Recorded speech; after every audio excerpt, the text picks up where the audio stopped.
number of trading platforms now exist in Europe that allow retail flow to be matched automatically against trading firms that specialize in retail business, typically high-frequency trading firms. Prior to MiFID, there were no choice. Retail orders were traded on exchanges' central order books and therefore interacted with multiple trading interests anonymously. With this choice also comes an obligation, that of best execution, the burden of which is borne by the intermediaries who owe their client the best price. With this choice comes an opportunity for HFT firms to offer a best execution service in the form of order flow privatizations. Brokers choosing this solution no longer need to connect to all the different liquid trading venues, providing access to those instruments. The primary reason for the emergence and rapid development of this practice is that it provides the HFT firms acting as market makers on retail flow platforms with a significant and almost risk-free source of revenue. The landscape has become complex for retail, and it is the broker's responsibility to make choices, always keeping their clients' best interest in mind rather than their own.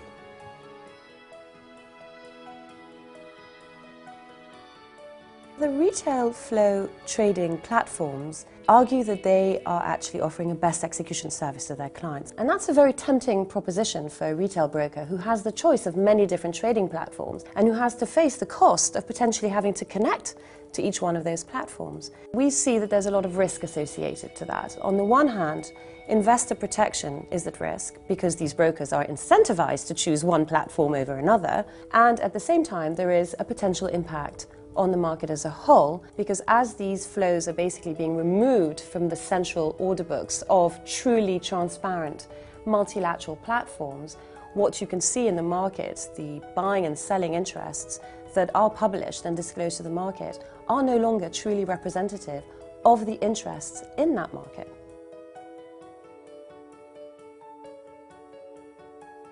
We make 4 key proposals for MiFID II that we believe will improve retail investor protection and protect the price formation process across financial markets. The first one, more transparency over routing policies. In order to help investors monitor the quality of execution provided by their brokers and to reduce the motivation for brokers to prefer their own interest over those of their clients, we believe it's necessary to place strict disclosure requirements on brokers regarding their execution and routing policies.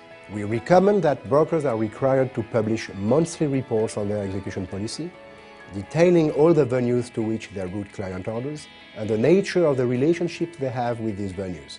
For instance, routing arrangements, maker rebates, shareholding, etc.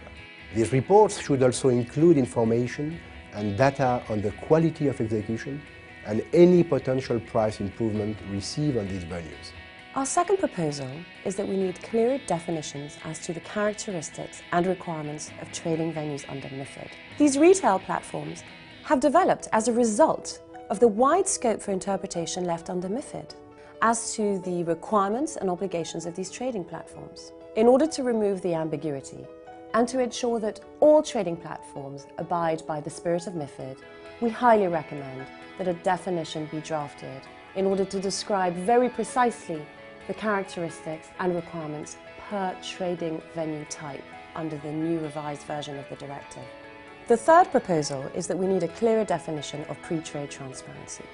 Pre-trade transparency is important to private investors, any investor, and to the market as a whole.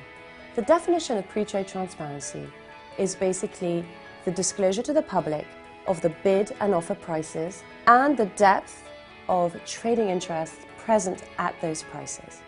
This would avoid trading platforms from displaying order books that are misleading and that do not truly represent the interest present on that platform. This would allow us to draw a clear line between truly pre-trade transparent platforms which aim to contribute to price formation and dark platforms which are not price forming. And finally, our fourth proposal, prohibition of payment for order flow. Payment for order flow can take diverse forms, direct payment, rebates on other services, etc. But in all cases, it increases the conflict of interest that brokers face regarding the execution of client orders. These incentives encourage brokers to focus on the payment they can receive in exchange for the routing of client orders rather than on the quality of execution offered by trading venues. We recommend that all forms of payment for order flow should be prohibited in respect to the routing of client orders.